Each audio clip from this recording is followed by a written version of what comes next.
fahr zu deinen Eltern, ruh dich aus und denk einfach mal nur an dich. Frau von Anstetten hat mich nach außerhalb zu einer Besprechung gebeten. Auf halber Strecke ist mein Wagen stehen geblieben. Das hat sie initiiert, damit ich kein Alibi mehr habe. Haben Sie irgendwelche Zeugen? Es gibt da jemanden, der bezeugen kann, dass ich die Panne hatte.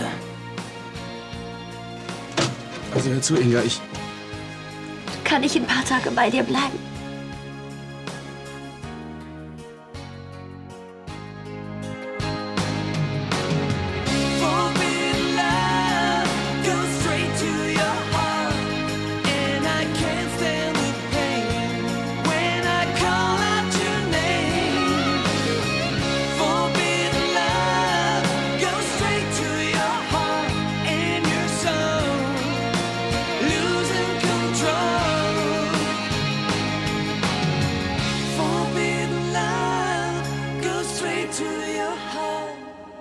Eigentlich war ich auf dem Weg nach Paris zu meinen Eltern, aber ich musste dich einfach sehen. Das kommt ein bisschen plötzlich. Ich meine, heute Vormittag wolltest du noch, dass ich in die Staaten abreise. Ich weiß, ich war in den letzten Tagen unfair zu dir. Das tut mir leid. Es war keine gute Idee zu kommen. Sissi?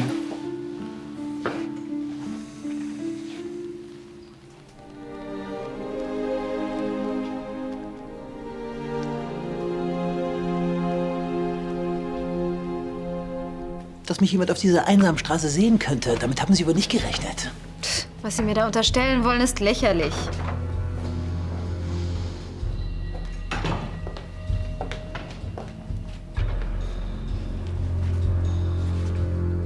Was ist denn los? Frau von Anstetten behauptet, ich hätte Rush ermordet. Dabei hat sie mich auf diese Landstraße gelockt, meinen Wagen manipuliert, damit ich kein Alibi mehr habe und sie den Mordverdacht auf mich lenken kann. Das halte ich für ausgesprochen absurd. Absolut. Was ist mit Ihren Zeugen? Sind die gekauft? Meine Zeugin lässt sich nicht kaufen, jedenfalls nicht von mir. Um wen handelt es sich? Und Frau Jones?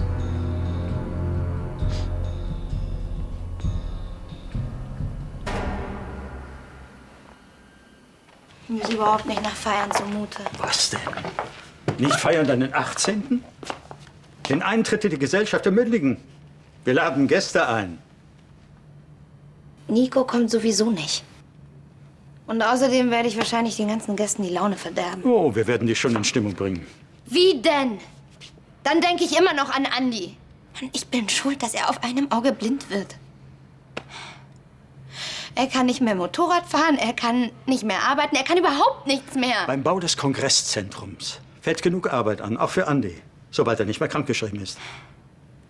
Na, wenigstens hat er einen Chef, der ihn nicht hängen lässt. Hallo, Jana. Elisabeth, kann ich den Stellenteil haben? Ja, natürlich. Ja, viel Glück. Ach, Charlie, falls du dich entschließt, in die Baubranche zu wechseln. Nein. Das war ein Witz. Kein guter? Hör mal. Durch den Biss einer exotischen Giftschlange ist vorgestern der Unternehmer Donald R. aus Singapur in einem Tagebau bei Düsseldorf ums Leben gekommen. Donald Rush.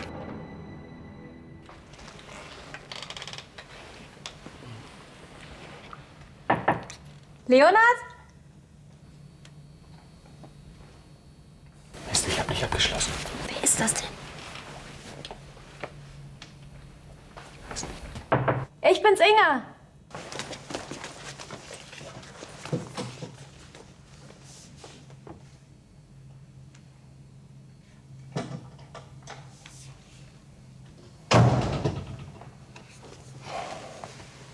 Das war knapp. Die hübsche Schwedin. Von neulich aus der Kneipe, hm? Ja, stell dir vor, sie hat uns hier gesehen. Ich meine, du bist ja immerhin als meine Stiefmutter vorgestellt worden. Wart ihr verabredet? Ich wollte ein bisschen auf andere Gedanken kommen. Ich konnte ja nicht ahnen, dass du hier auftauchst. Hey, zwischen uns läuft nichts, ganz ehrlich. Ich war sowieso gerade dabei, das Treffen abzusagen, als du gekommen... Du musst mir nichts erklären.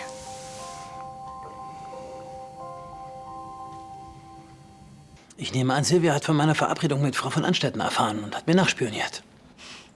Diese angebliche Verabredung hat es nie gegeben. Ja, und als ich dann mit meinem Wagen festsaß, konnte sie in aller Ruhe Mr. Rush beseitigen. Ach, jetzt bleiben wir doch einfach mal bei den Tatsachen. Frau von Anstetten war zur Tatzeit bei uns auf dem Schloss. Das belegen auch unsere Überwachungsvideos. Welches Motiv sollte Bernd denn gehabt haben? Mehrere Millionen. Er wusste von der Rückzahlung des Schwarzgeldes. Ich bin kein Mörder, verdammt nochmal, schon gar nicht wegen Geld! Setz dich. Ja, sehr gut, danke. Du glaubst ihr das doch nicht etwa? Haben Sie noch mehr gegen Bernd vorzubringen als Mutmaßungen? Der Mörder kannte sich doch offensichtlich gut mit Giftschlangen aus. Hast du nicht mal ein paar Jahre in Südamerika gelebt? Na klar, und jeder, der in Australien lebt, ist Känguru-Experte, oder was? Du warst doch auch kürzlich in Ostasien. Da gibt's auch eine Menge Giftschlangen.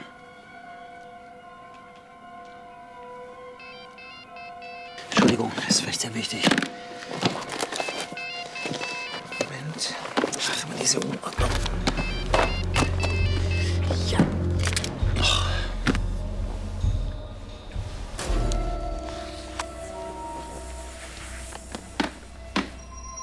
Ein Buch über Giftschlangen?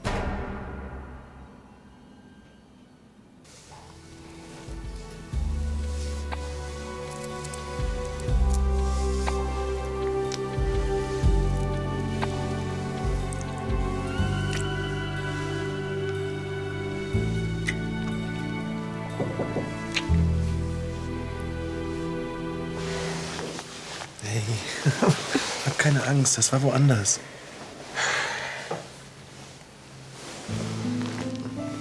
Was ist los? Hier kann jederzeit jemand vorbeikommen. Ob David oder Nico. Wieso können wir nicht irgendwo sein, wo uns keiner kennt? Irgendwo ganz weit weg. Also... Ich wüsste da vielleicht sogar was.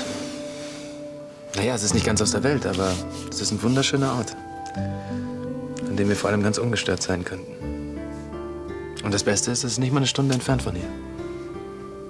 Hm? Ich weiß nicht. Aber du und ich. Das ist doch ein wunderschöner Gedanke. Aber dann lass uns getrennt hinfahren, ja? Damit uns keiner sieht. Okay. Ich lotse dich dann per Handy hin. Ich freue mich darauf.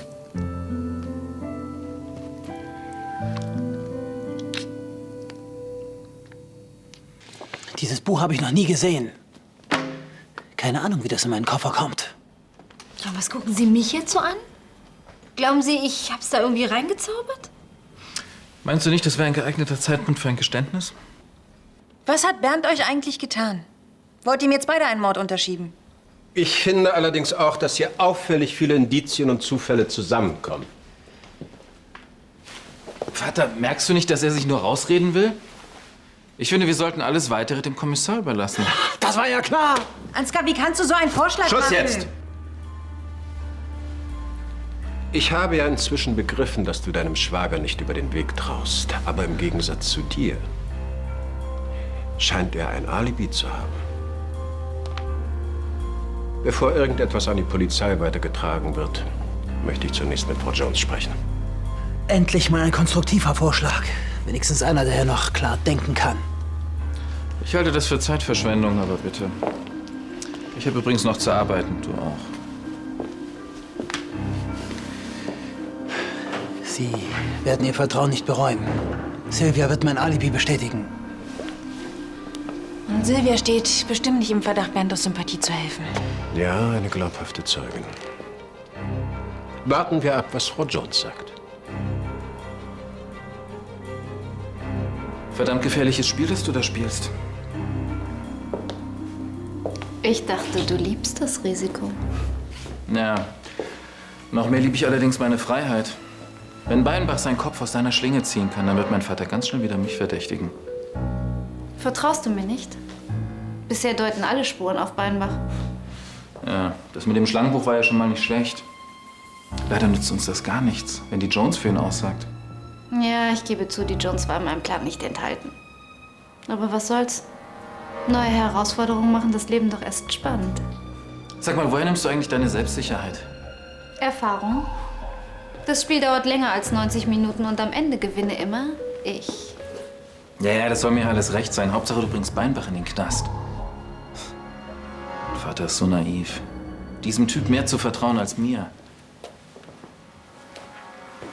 Sag mal, wenn du Beinbach unbedingt ins Gefängnis bringen willst. Dann?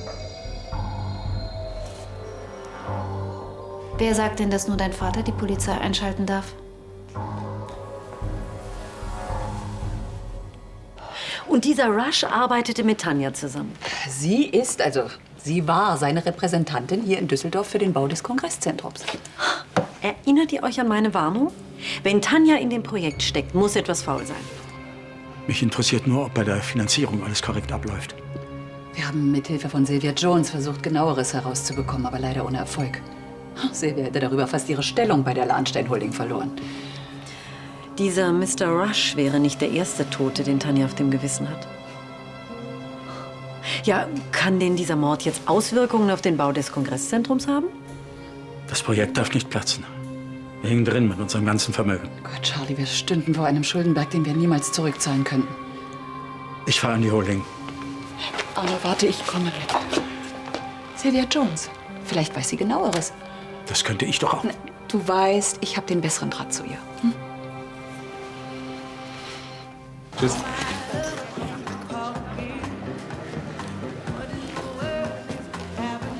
Da bist du ja. Ja. Aber ich muss auch direkt wieder weg. Ich habe eine überraschende Einladung zu einem Fachkongress bekommen. Der für Chirurgen in Berlin. Ja. Nein, hör zu, das war gelogen. Ich muss privat verreisen. Habe ich mir schon gedacht. Du bist kein guter Lügner.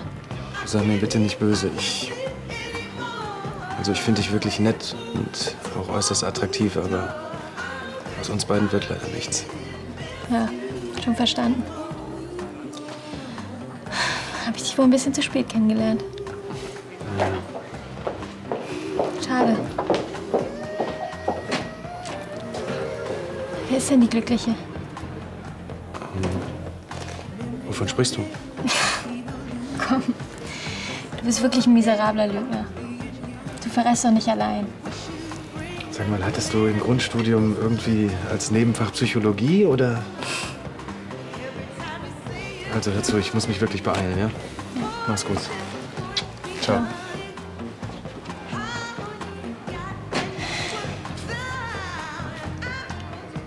Das ist so merkwürdig. Weder Vater noch Sohn Lahnstein sind im Haus. Ja, ich habe auch gedacht, dass nach dem Tod von Rush einige Umstellungen und Entscheidungen anstehen, aber... Mal sehen, was Beinbach uns erzählt. Ja, gleich wissen wir mehr. Silvia. Elisabeth. Herr Brandner. Frau Jones. Schön, Sie mal wieder zu sehen. Ja, freut mich. Wissen Sie zufälligerweise, ob Herr von Beinbach im Haus ist? Wenn es um das Kongresszentrum geht, da bin ich Ihre Ansprechpartnerin.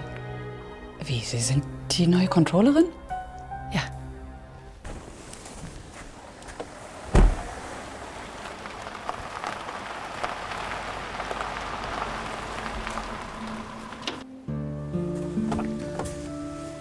So, da wären wir.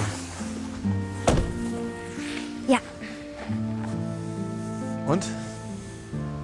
Gefällt's dir? Wie für uns gemacht. Weißt du, was das Beste ist? Hier stört uns ganz bestimmt niemand.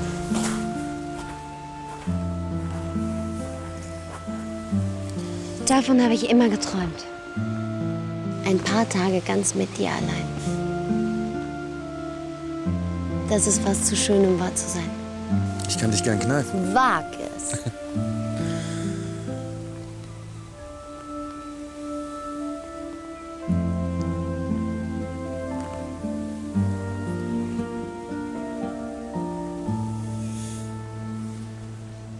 Rushs Tod Hat nichts mit unserem Projekt zu tun. Nach allem, was ich in Singapur erfahren habe, Sie wissen es, hat er eine Menge Feinde. Und das Kongresszentrum? Der Bau ist in keiner Weise gefährdet. Das ist sehr beruhigend. Aber das möchte ich doch lieber aus dem Mund des Grafen hören. Persönlich. Was das Bauprojekt angeht, laufen alle Fäden bei mir zusammen. Graf Lahnstein wird Ihnen auch nicht mehr sagen können. Ich habe langsam das Gefühl, wir stehen nicht mehr auf der gleichen Seite, Frau Jones. Elisabeth, ich verstehe Ihre Nervosität, aber ich versichere Ihnen, es gibt keinen Grund dafür. So, leider habe ich jetzt einen wichtigen Termin. Oh, guten Tag zusammen. Frau Brandner, Herr Brandner. Guten Tag. Ja, tut mir leid, dass ich Ihnen nicht weiterhelfen konnte. Aber Sie müssen sich wirklich keine Sorgen machen. Ja, wenn Sie das sagen. Auf Wiedersehen.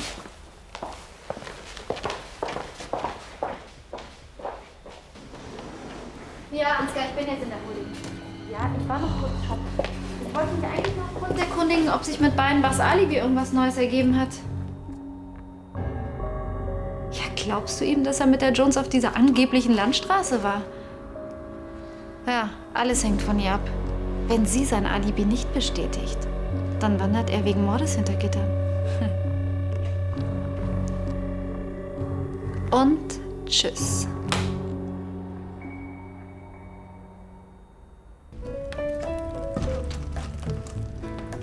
Madame, ich bedauere sehr, Ihnen mitteilen zu müssen, dass Küche und Keller nicht die gewohnte Vielfalt zu bieten haben. Oh, was haben Sie mir denn anzubieten? Naja, wir sprechen heute von einer ganz erlesenen Köstlichkeit, und zwar von flüssigem Brot. Naja, wenn der Kellner im Angebot inbegriffen wird. Also, darüber lässt sich auf jeden Fall verhandeln. Wäre das ein akzeptables Angebot? Puh, also ich würde sagen, das war mehr als akzeptabel. So habe ich mir immer den perfekten Nachmittag vorgestellt. Und weißt du, was das Beste ist? Der perfekte Abend, der ist noch vor uns. Das ist ja eine Überraschung. Graf Lahnstein. Guten Tag. Danke, Frau Kepler. Ja, Sie können sich sicher denken, weshalb ich hier bin. Eine sehr unschöne Angelegenheit. Ich kann Ihnen allerdings auch nicht sehr viel mehr überrascht tot sagen, als Sie bereits vermutlich aus der Zeitung wissen. Können Sie denn schon absehen, ob dieser Vorfall Konsequenzen für den Bau des Kongresszentrums hat? Tag, Herr Brandner. Herr von Beinbach. Entschuldigen Sie, ich hab's eilig. Nun, was die Finanzierung betrifft, müssen wir jetzt selbstverständlich doch neue Wege einschlagen. Doch für Brandnerbau wird sich dadurch nichts ändern.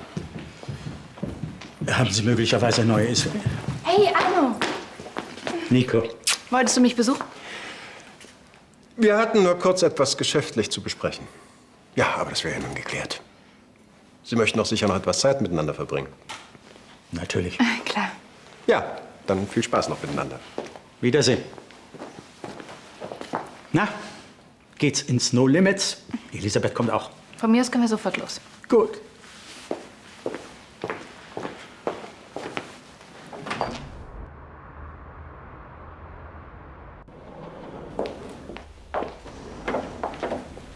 Bernd, hast du dich im Stockwerk geirrt? Silvia, schön hast du es hier. Was verschafft mir denn die Ehre? Um genau zu sein, unsere letzte Begegnung auf der Landstraße. Willst du mich jetzt wegen unterlassener Hilfeleistung verklagen? Wie du vielleicht weißt, ist genau zu dieser Zeit Rush ermordet worden. Tanja und Ansgar wollen mir diesen Mord in die Schuhe schieben. Nein, wirklich? Das ist ja ein starkes Stück. Silvia, du bist die Einzige, die meine Unschuld beweisen kann. Damit ich dich richtig verstehe. Du kommst ausgerechnet zu mir, um dir ein Alibi zu erbetteln? Es würde ja schon reichen, wenn du Johannes von Lahnstein bestätigen würdest, dass du mich auf der Landstraße gesehen hast. So, das würde schon reichen. Ich wäre nicht gekommen, wenn du nicht auch was davon hättest. Da bin ich aber gespannt. Johannes von Lahnstein, der hält sehr viel von dir. Du würdest weiter in seine Achtung steigen, wenn du zugunsten der Wahrheit aussagen würdest.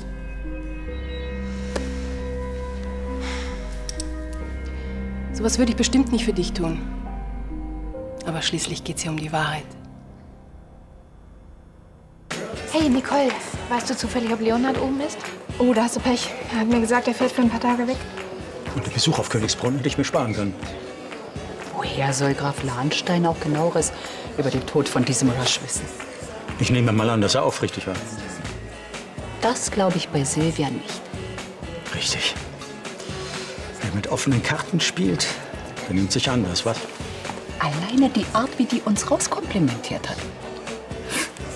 Ich habe sie mal für eine Freundin gehalten. Bleibt uns nur zu hoffen, dass Brandnerbau nicht betroffen ist.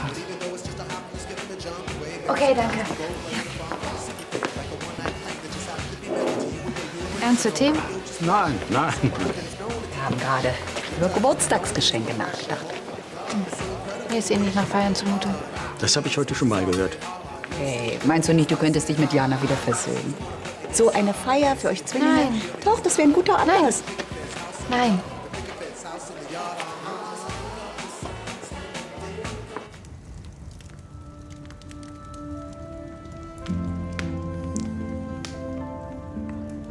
Kannst dir gar nicht vorstellen, wie sehr ich mich danach gesehnt habe.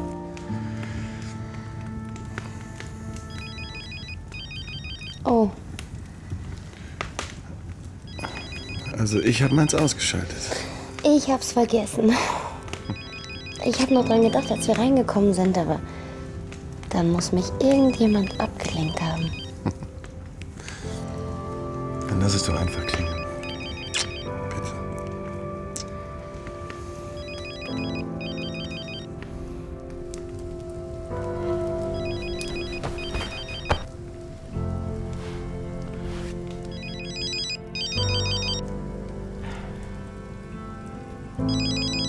Vater?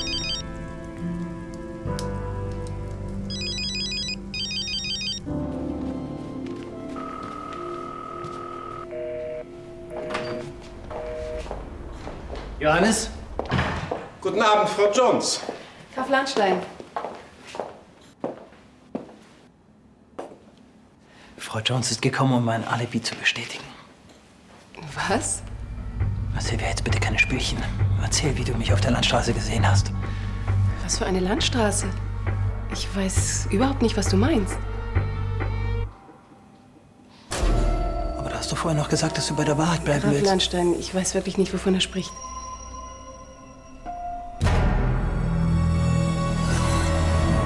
So geht es weiter. Ist Andi da? Sag ihr, ich bin nicht da! Andi, was soll das denn? Findest du nicht, du übertreibst ein bisschen? Vanessa, jetzt sei doch nicht so eine Klette! Da bist du ja. Ich hab dich überall gesucht. Ja, ich muss ein paar Dinge erledigen, falls der Fall der Fälle eintritt. Was heißt das? Dad will fliehen.